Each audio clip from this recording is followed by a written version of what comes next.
2007ರಲ್ಲಿ ಮೊದಲೇ ಸಲ 4 ಎಕರೆನ ಸಾವಯವ ಮಾಡಬೇಕು ಅಂತಂದು ಅದಕ್ಕಾಗಿ ಮೀಸಲು ಇಟ್ವಿ. ನಮ್ಮ ಒಟ್ಟು ಕ್ಷೇತ್ರದಲ್ಲಿ 4 ಎಕರೆಗೆ ಅಲ್ಲಿದ್ದ ರಾಸಾಯನಿಕ ಗೊಬ್ಬರ ಆಗಲಿ ಔಷಧ ಆಗಲಿ ಹೊಡಿಬಾರ್ದು, ಅದನ್ನು ಸಾವಯವನ್ನ ಮಾಡ್ಬೇಕು ಆ ಹೊಲದಲ್ಲಿ ಅಂತಂದು ಅದಕ್ಕೆ ಆ ವರ್ಷ ನಾವು ಗೋವಿನ ಜೋಳ ಹಾಕಿದ್ವಿ. ಅದೆಲ್ಲ ರಂಟೆ ಹೊಡೆದೆಲ್ಲ ರೆಡಿ ಇತ್ತು. ಅದು ಮೊದಲೇ ಪ್ರಯೋಗ ನಮ್ಮದು. ಗೋವಿನ ಜೋಳ ಹಾಕಿದರೆ ಆ ವರ್ಷ ಅದು ಚೆನ್ನಾಗಿ ಬರಲಿಲ್ಲ ಇಳುವರಿ. ಆಮೇಲೆ ಮಾರನೇ ವರ್ಷ ಬಳ್ಳಿ ಶೇಂಗಾ ಹಾಕಿದ್ವಿ. ಅದು 40 ಚೀಲ ಶೇಂಗಾ ಬಂತು. ಅಂದರೆ ಅಲ್ಲಿದ್ದ ನನಗೆ ಗೊತ್ತಾಗಿದ್ದು ಅಂದರೆ ನಾವು ಸಾವಯವದಲ್ಲಿ ನಾವು ಹೈಬ್ರಿಡ್ ತಳಿಗಳನ್ನ ಇದನ್ನು ಮಾಡ್ಲಿಕ್ಕೆ ಹೋದರೆ ಇಳುವರಿ ಬರೋಲ್ಲ. ಅವಕ್ಕೆ ಸರ್ಕಾರಿ ಗೊಬ್ಬರ ಆಗಲಿ ಅವು 101 ರೋಗ ಅವಕ್ಕೆ ಔಷಧ ಹೊಡಿಲೇಬೇಕು. ನಾವು ಸಾವಯವ ಮಾಡ್ಬೇಕಂದ್ರೆ ನಾವು ಜವಾರಿ ತಳಿಗಳನ್ನ ಬಳಸ್ಬೇಕು. ಮತ್ತು ಜವಾರಿ ಪದ್ಧತಿ ಅಂದರೆ ನಮ್ಮ ಪಾರಂಪರಿಕ ಇದು ಏನಿತ್ತಲ್ಲ ಆ ಪದ್ಧತಿನ ಉತ್ತಮ. ಅಂದ್ರೆ ನಾವು ಅಲ್ಲಿಗೆ ನನಗೆ ಗೊತ್ತಾಗಿದ್ದಂದರೆ ಈ ಮೊದಲೇ ನಮ್ಮ ಅಜ್ಜರ ಕಾಲದಲ್ಲಿ ಮಾಡ್ತಿದ್ದಲ್ಲ ಪಾರಂಪರಿಕ, ಅದು ನಿಜವಾದ ಸಾವಯವ ಕೃಷಿನೇ ಆಗಿತ್ತು. ನಾವು ಸಾವಯವ ಕೃಷಿ ಮಾಡ್ತಂದ್ರೆ ಅದನ್ನು ಮುಂದುವರ್ಸ್ಬೇಕು ಅಷ್ಟೇ. ನಾವು ಅದನ್ನು ಬಿಟ್ಟು ಸಾವಯವ ಅಂದ್ರೆ ನಾವು ಏನೋ ಹೈಬ್ರಿಡ್ ಅವನ್ನ ಹಾಕಿ ನಾವು ಸಾವಯವದಲ್ಲಿ ಏನೋ ಜೀವಾಮೃತ ಹಾಕಿ ಮತ್ತೇನೋ ಹಾಕಿ ಔಷಧ ಹೊಡೆದು ಮಾಡ್ತೇವೆ ಅಂದ್ರೆ ಅದು ಕೂಡ ಖರ್ಚಿಂದ ಆಕತಿ ಮತ್ತು ಶ್ರಮ ಜಾಸ್ತಿ ಆಕತಿ. ಇಳುವರಿ ಬರ್ತೈತೆ ಅನ್ನೋದು ಗ್ಯಾರಂಟಿ ಇಲ್ಲ. ಅದು ಹೈಬ್ರಿಡ್ ತಳಿ ರೋಗ ಬರ್ಬೋದು, ಕಂಟ್ರೋಲ್ ಆಗ್ಬೋದು, ಕಂಟ್ರೋಲ್ ಆಗದೇ ಇರ್ಬೋದು. ಆದ್ದರಿಂದ ಅವಾಗ ನನಗೆ ಪಾರಂಪರಿಕ ಕೃಷಿ ಏನೈತೆ ನಮ್ಮ ಅಜ್ಜರ ಕೃಷಿ ಬಗ್ಗೆ ನಾನು ಆವಾಗ ವಿಚಾರ ಮಾಡ್ಲಿಕ್ಕೆ ನಾ ಯಾವಾಗ ಸಾವಯವ ಕೃಷಿ ಮಾಡ್ಲಿಕ್ಕೆ ಶುರು ಮಾಡಿದೆ ಅವಾಗ ನನಗೆ ಪಾರಂಪರಿಕ ಕೃಷಿ ಬಗ್ಗೆ ಅದರ ಮೊದಲು ಅವ್ರು ಮಾಡ್ತಿದ್ದ ವಿಧಾನಗಳ ಬಗ್ಗೆ ವಿಚಾರಗಳು ಯೋಚನೆಗಳು ಬರಕತ್ತಿದ್ವು. ಅವ್ರು ಮಾಡ್ತಾ ಇದ್ದ ಸರಿ, ಆ ಥರ ಮಾಡಿದ್ರೆ ಸಾವಯವ ಮಾಡ್ಲಿಕ್ಕೆ ಸಾಧ್ಯ ಅಂತ. ಹಾಗಾಗಿ ನಾನು ಅದರ ನಂತರನೂ ಗೋವಿನ ಜೋಳ ಬೆಳಿಲಿಕ್ಕೆ ಪ್ರಯತ್ನ ಮಾಡಿದ್ವಿ. ಬೇರೆ ತರಕಾರಿ ಮಾಡಿದ್ವಿ, ತರಕಾರಿನೂ ಬೆಳೆದಿವಿ. ಇದು ಹತ್ತಿ, ಟೊಮೆಟೊ, ಮೆಣಸಿನ ಗಿಡ ಎಲ್ಲವು. ಆದರೆ ಇಳುವರಿ ಬರೋಲ್ಲ, ಯಾಕಂದ್ರೆ ನಾವು ಹೈಬ್ರಿಡ್ ತಳಿ ಹಾಕಿ ಸಾವಯವ ಮಾಡ್ಲಿಕ್ಕಾಗಲ್ಲ. ಆಮೇಲೆ ಅದು ಸಾವಯವ ಆಗೋದಿಲ್ಲ, ಯಾಕಂದ್ರೆ ಮತ್ತೆ ಪ್ರತಿ ಸಲ ಬೀಜ ಕೊಳ್ಳೋದಾಗ್ತದೆ. ಮೆಣಸಿ ಕಂಪ್ನಿಗಳು ದಾಸ್ಯದೊಳಗೆ ಸಿಕ್ಕೋಬೇಕಾಗತ್ತೆ. ಪೂರ್ತಿ ಸಾವಯವ ಅಂದ್ರೆ ನಾವು ಹೊರಗಡೆದ್ದ ಏನು ತರಬಾರ್ದು, ಅದು ಮುಖ್ಯ ಅಲ್ಲಿ. ಇವತ್ತು 108 ಕಂಪ್ನಿ ಸಾವಯವ ಗೊಬ್ಬರ ಕಂಪ್ನಿ, ಸಾವಯವ ಔಷಧ ಕಂಪ್ನಿಗಳು ಬಂದವು. ಈಗ ನೀವು ಅದನ್ನು ಮಾಡಲ್ಲ, ಇದನ್ನು ಮಾಡಿರಿ, ಇದನ್ನು ಕೊಡ್ತವೆ ಅಂತ. ಅದನ್ನು ಮಾಡಿದ್ರೆ ಉಪಯೋಗ ಇಲ್ಲ. ನಾವು ಮತ್ತೆ ಕೊಂಡು ತಂದು ಹಾಕಿ ಲಾಭ ತಕ್ಕೊಳೋದು ಕಷ್ಟನೇ. ಹಂಗಾಗಿ ಸಾವಯವ ಅಂದ್ರೆ ನಾವು ಹೊರಗಡೆದ್ದ ಏನೂ ತರಬಾರ್ದು. ಎಲ್ಲ ನಮ್ಮ ದುಡ್ಡು ಶ್ರಮದಿಂದ ಹಿಡಿದು ಬೀಜ, ಗೊಬ್ಬರ, ಬಂಡವಾಳ ಎಲ್ಲದು ನಮ್ಮದೇ ಇರಬೇಕು. ಅದು ಸ್ವಲ್ಪ ಇಳುವರಿ ಬಂದ್ರೆ ಅದು ಶುದ್ಧವಾದದ್ದು ಇರ್ತೈತಿ. ನೆಲಕ್ಕೂ ಯಾವುದೇ ಮಾಲಿನ್ಯ ಆಗಲ್ಲ, ಜಲ ಮಾಲಿನ್ಯ ಆಗಲ್ಲ, ವಾಯು ಮಾಲಿನ್ಯ ಆಗಲ್ಲ, ಪರಿಸರ ಮಾಲಿನ್ಯ ಆಗಲ್ಲ. ಆಹಾರನೂ ಶುದ್ಧವಾದದ್ದು ಇರ್ತೈತಿ. ಆಮೇಲೆ ಈ ಸ್ವಲ್ಪ ಇಳುವರಿ ಬಂದ್ರೆ ಅದು ಲಾಭ ಆಗ್ತೈತೆ. ಅದು ಆಮೇಲೆ ಒಂದು ನೆಮ್ಮದಿನೂ ಇರ್ತೈತೆ ಅದರಲ್ಲಿ. ಯಾಕಂದ್ರೆ ನಾವು ಇವತ್ತು 2 ಎಕರೆ ಏನೋ ಹಾಕೀವಿ ಅಂತ ತಿಳ್ಕೊಂಡ್ರೆ ಅದು ಬೀಜನೂ ಹೊರಗಡೆದ್ದ ತಂದು ಹಾಕಿರ್ತೇವೆ, ಗೊಬ್ಬರನೂ ತಂದು ಹಾಕಿರ್ತೇವೆ. ಆಮೇಲೆ ಬೇರೆ ಖರ್ಚು, ಉಳಿಮೆ ಖರ್ಚು ಅದೆಲ್ಲ ಮಾಡಿರ್ತೇವೆ. ಮಳೆ ಹೋಗಿಬಿಡ್ತೈತಿ. ಮಳೆ ಹೋಗ್ತಿ ಇಷ್ಟೆಲ್ಲ ತಂದು ಹಾಕೇನಪ್ಪ ಮಳೆ ಆಗಲಿಲ್ಲ ಅಂದ್ರೆ ಏನು ಹೆಂಗತಿ ಮುಂದೆ ಅಂತ ಹಿಂಗೆ ಹೆದರಿ ಬಿಡ್ತಾರೆ. ಈಗ ನಾವು ಮನೆ ಬೀಜ ಹಾಕಿರ್ತೇವೆ, ಮನೆ ಗೊಬ್ಬರ ಹಾಕಿರ್ತೇವೆ. ಮಳೆ ಹೋದ್ರೆ ಆಮೇಲೆ ಈ ಸಾವಯವಕ್ಕನ್ನೆಲ್ಲ ತಂಪು ಇರ್ತೈತಿ, ಮಿದು ಇರ್ತೈತಿ. ಮಳೆ ಹೋದ್ರೆ ಸ್ವಲ್ಪ ತಡ್ಕೊಂತೈತೆ. ಅದು ಗೊಬ್ಬರ ಹಾಕಿದ್ದು ಸುಟ್ಟು ಹೋಗಿಬಿಡ್ತೈತೆ ಆಗಿಂದಾಗ. ಅದು ಹಂಗಾಗಿ ಮಳೆ ಆಗಲಿಲ್ಲ ಅಂದ್ರೆ ಇವನಿಗೆ ಧೈರ್ಯ ಇರ್ತೈತಿ, ನೆಮ್ಮದಿ ಇರುತ್ತೆ. ಆಗಲಿಲ್ಲ ಅಂದ್ರೆ ಆಗಲಿಲ್ಲ ಬಿಡು, ಏನಾಗ್ತದೆ, ನಾವು ಕಳ್ಕೊಳೋದಾರ ಏನೈತಿ, ಎಲ್ಲ ಮನೆವು ಹಾಕಿರ್ತೇವೆ, ಮತ್ತು ಇನ್ನೊಂದು ಪೀಕ್ ಬರ್ತೈತಿ ಅನ್ನೋ ಧೈರ್ಯ ಇರ್ತೈತಿ. ಈ ಥರ ನೆಮ್ಮದಿ ಸಾಧ್ಯ ಸಾವಯವದಲ್ಲಿ. ಅದು ನನಗೆ ಸಾಧ್ಯ ಆಗಿದೆ ಅನ್ನಿಸ್ತದೆ ನನಗೆ ಇತ್ತೀಚಿನ ವರ್ಷಗಳು. ಆ ನಂತರ ಇಲ್ಲಿ ನಮ್ಮೂರಿಗೆ ಸಾವಯವ ಗ್ರಾಮ ಯೋಜನೆ ಬಂತು. ಅದೇ ಶುರು ಆಯ್ತಲ್ಲ, ಯಡಿಯೂರಪ್ಪ ಇವರಿದ್ದಾಗ, HD ಕುಮಾರಸ್ವಾಮಿ ಅವರು ಶುರು ಆದಾಗ, ಅವರು ಗೌರ್ಮೆಂಟ್ ಇದ್ದಾಗ ಅದು ಶುರು ಆಯ್ತು. ಅದು ಸಾವಯವ ಗ್ರಾಮ ಯೋಜನೆ. ಅದನ್ನು ನಮ್ಮೂರಿಗೆ ಮೊದಲು ಒಂದು ಅವಧಿದು ಆಗಿತ್ತು ಅಲ್ಲೇ. ಇಲ್ಲಿ ನಮ್ಮ ರಾಣೆಬೆನ್ನೂರು ತಾಲೂಕಿನಲ್ಲಿ ಹಿರೇಮಾಗನೂರು ಅನ್ನೋ ಹಳ್ಳಿ ಆಗಿತ್ತು. ಅದರ ನಂತರ 2ನೇ ಆಯ್ಕೆಯೊಳಗೆ ಆವಾಗ ಆ ಯೋಜನೆಯೂ ಭಾಳ ಪಾಪ್ಯುಲರ್ ಆಗಿತ್ತು ಅಲ್ಲೇ. ಆ ಸಂದರ್ಭದಲ್ಲಿ ಇಲ್ಲಿ ಒಂದು ಕೃಷಿ ಕ್ಷೇತ್ರೋತ್ಸವ ಮಾಡ್ತಾರೆ, ಇಲ್ಲಿ ಕೃಷಿ ಇಲಾಖೆಯವರು. ಹಾಗೆ ರಾಣೆಬೆನ್ನೂರು ಕೃಷಿ ಇಲಾಖೆಯವರು ಇಲ್ಲೊಂದು ಕ್ಷೇತ್ರೋತ್ಸವ ಇಟ್ಕೊಂಡಿದ್ರು ಹೊಲದಲ್ಲಿ. ಅಲ್ಲಿ ನಮ್ಮೂರು ಬೇರೆ ರೈತರೆಲ್ಲರೂ ನಾನು ಮನೆಯಲ್ಲಿ ಮಧ್ಯಾಹ್ನ ಹೀಗೆ ಬಂದು ಮನೆಯಲ್ಲಿ ಊಟ ಮಾಡಿಕೊಂಡು ಮಲಗಿದ್ದೆ. ಅವಾಗ ಸಂಜೆ ಇತ್ತು ಅದು. ಇಲ್ಲ ಹೋಗೋಣ ಬಾ ಶಕಣ ಅಂತ ಕರ್ಕೊಂಡು ಹೋದ್ರು. ಅಲ್ಲಿ ಗ್ರಾಮ ಪಂಚಾಯತಿ ಮೆಂಬರು ಅವರು ಯಾರು ಬಂದಿರಲಿಲ್ಲ. ಹಂಗಾಗಿ ಅಲ್ಲಿ ಕೆಲವ್ರು ಇವರೆಲ್ಲ ರೈತರು ನೀವು ಸ್ವಲ್ಪ ಓದಿರೋದು ತಿಳಿದಾನದಾನ ಅಂತಂದು ನೀನೇ ಅಧ್ಯಕ್ಷತೆ ವಹಿಸು ಅಂತ ನನಗೆ ಇದು ಮಾಡಿದರು.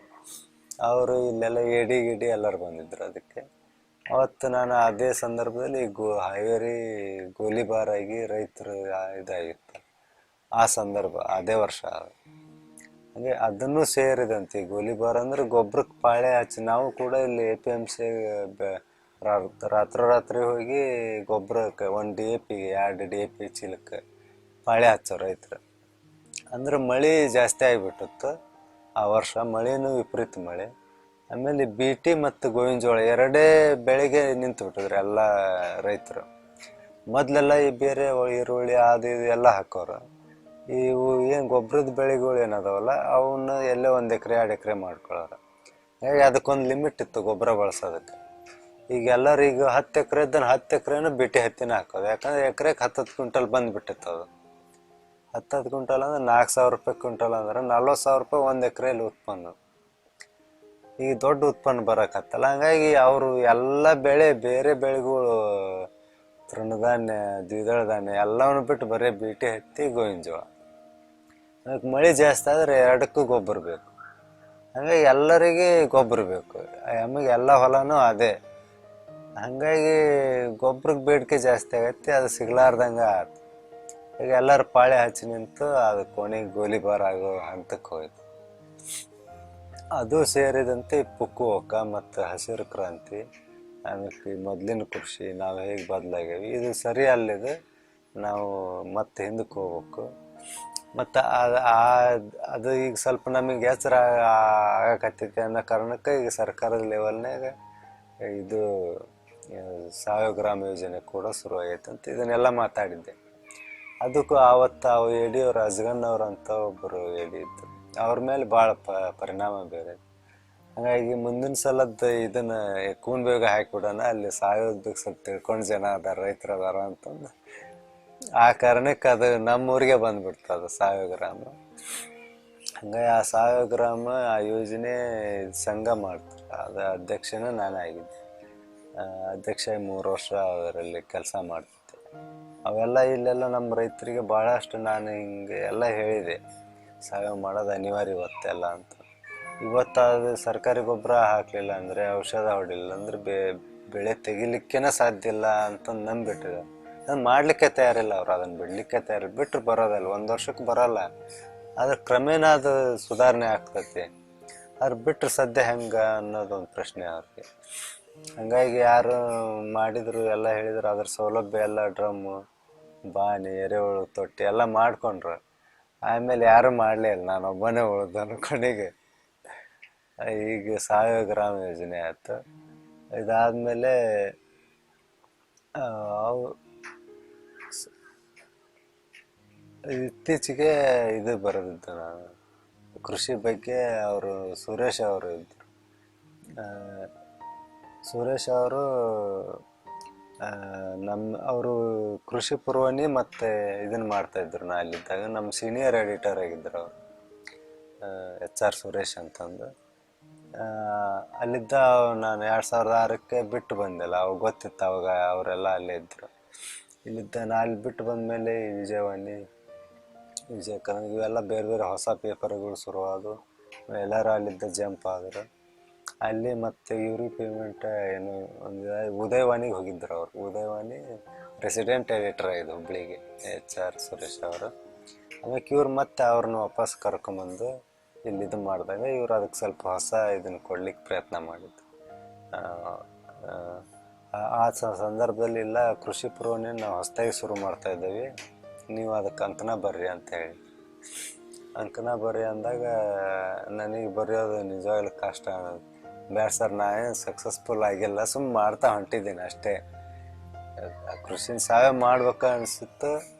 ಇವತ್ತು ಅದನ್ನು ಬಿಟ್ಟು ಯಾರು ಮಾಡ್ಲಿಕ್ಕೆ ತಯಾರಿಲ್ಲ. ಅದು ಮಾಡ್ಲಿಕ್ಕೆ ಸಾಧ್ಯ ಐತಿ, ಅದನ್ನು ಮಾಡ್ಬೋದು ಅಂತಂದು ಅದರಲ್ಲಿ ದೊಡ್ಡ ಲಾಭ ಇಲ್ಲ ಅಂದರೂ ಕೂಡ ಅದನ್ನು ಮಾಡ್ಕೊಂಡು ಹೊರಟಿದ್ದೇನೆ ಅಷ್ಟೇ. ಅದು ಇವತ್ತು ಬೇರೆಯವರು ಯಾವಾಗ ಮಾದರಿ ಹಾಕೊಂಡು ಅದರಲ್ಲಿ ಯಶಸ್ಸು ಸಿಗ್ಬೇಕು, ಅದರಿಂದನೇ ಒಂದು ಬೇಕಾದಷ್ಟು ಆರ್ಥಿಕ ಲಾಭಗಳು ಅದಾವ ಅಂದಮೇಲೆ ಬೇರೆಯವರು ಅಲ್ಲಿ ಬರ್ತಾರೆ. ಇವತ್ತಿನ ಪರಿಸ್ಥಿತಿನ ಯಾಕಂದರೆ ಯಶಸ್ಸಿನ ವ್ಯಾಖ್ಯಾನನ ಬದಲಿದೆ ಇವತ್ತು. ಯಶಸ್ಸು ಅಂದ್ರೆ ಒಂದು ಆರ್ಥಿಕ, ಒಂದು ಹಣಕಾಸಿನ ಇದನ್ನು ಪೂರ್ತಿ ನಾವು ಒಂದು ಐಷಾರಾಮಿ ಜೀವನ ಒಂದು ಯಶಸ್ಸು ಅಂತ ತಿಳ್ಕೊಂಡಿರೋ ಹೆಚ್ಚು. ಅದನ್ನು ಬಿಟ್ಟು ಬೇರೆ ಎಲ್ಲ ರೀತಿ ನಾವು ಮಾನಸಿಕವಾಗಿ ನೆಮ್ಮದಿಯಿಂದ ಬದುಕಲಿಕ್ಕೆ ನಮ್ಮ ಕೆಲಸ, ನಾವು ಈ ಥರ ಒಂದು ಸಾಮಾಜಿಕ ಸಂಬಂಧಗಳು, ಈ ಥರ ಒಂದು ಒಳ್ಳೆ ಇದನ್ನು ಇಟ್ಕೊಂಡು ಬದುಕಲಿಕ್ಕೆ ಸಾಧ್ಯ. ಅದು ಯಶಸ್ಸು ಹೌದಾ ಅಲ್ಲೋ? ಹಂಗೆ ಯಶಸ್ಸಿನ ವ್ಯಾಖ್ಯಾನ ನಾವು ಕಲಿಸೋ ರೀತಿನ ಅದೇ ರೀತಿ ಇದೆ. ಪ್ರೈಮರಿ ಸ್ಕೂಲ್ನಿಂದ ಹಿಡಿದು ಕಾಲೇಜಿನವರೆಗೂ ಯಶಸ್ಸಿನ ವ್ಯಾಖ್ಯಾನನ ಇವತ್ತು ಬದಲೇ ಆಗ್ಬೇಕಾಗಿದೆ.